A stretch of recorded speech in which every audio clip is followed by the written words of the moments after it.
ابتداً یہ سن لیں کہ دنیا کے اندر 4 ایسے بادشاہ گزرے ہیں کہ جن نے پوری دنیا پہ حکومت کی ہے.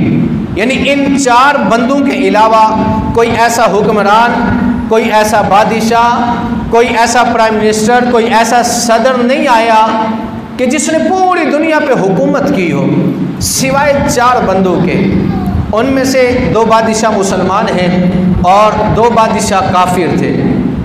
جو مسلمان بادشاہ ہیں ان میں سے ایک اللہ کے بہت پیارے نبی اور بہت ہی کمال صفات رکھنے والے نبی حضرت سلیمان علیہ السلام ہیں کہ اللہ رب العالمین نے حضرت سلیمان علیہ السلام کو پوری دنیا کی حکومت عطا فرمائی، پوری دنیا کی حکمرانی عطا فرمائی.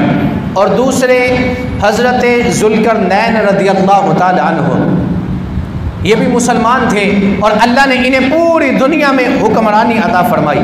اور حضرت سلیمان ان کی حکمرانی کیسی تھی؟ صرف انسانوں پہ حکومت نہیں تھی، جنوں پہ بھی حضرت سلیمان کی حکومت چلتی تھی. حضرت سلیمان علیہ السلام حکم دیتے، سارے جن اکٹھے ہو کے آ جاتے، جو کام کروانا ہوتا حضرت سلیمان جنوں سے کروا لیا کرتے تھے. اور پھر جنوں پہ حکومت نہیں، حضرت سلیمان کی ہوا پہ بھی حکومت چلتی تھی.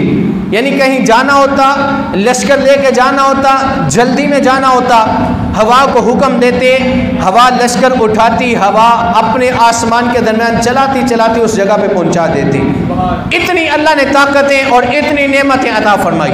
یہ تو 2 جو ہیں مسلمان بادشاہ تھے. اور حضرت ذوالقرنین کیسے تھے؟ ہاتھ میں لوہا پکڑ کے لوہا پگھلا دیا کرتے، لوہا گما دیا کرتے. اللہ نے بڑی طاقتیں عطا فرمائی. یاجوج ماجوج جو ایک قوم ہے، بڑی خطرناک قوم تھی، بڑے بڑے ان کے کان تھے. ان کا کام کیا ہوتا؟ 6 ماہ بعد یا سال بعد پہاڑوں سے نکلتے، پہاڑ کراس کرتے آتے، لوگوں کی جتنی فصلیں ہوتی سب کھا جاتے، جتنا پانی ہوتا سارا پانی پی جاتے، جتنی لکڑیاں گھر وغیرہ ہوتے اٹھا کے لے جاتے اور انسانوں کو بھی کھا جاتے تھے. یعنی کہ آدم خور یہ قبیلہ، یہ یاجوج ماجوج اتنے خطرناک تھے، لوگ ان سے تنگ آ گئے. حضرت ذوالقرنین رضی اللہ تعالی نے اللہ کے حکم سے ان دونوں کے درمیان، انسانوں کے اور یاجوج ماجوج کے درمیان دیوار بنا دی، سیسا پلائی کی، جو آج بھی موجود ہے.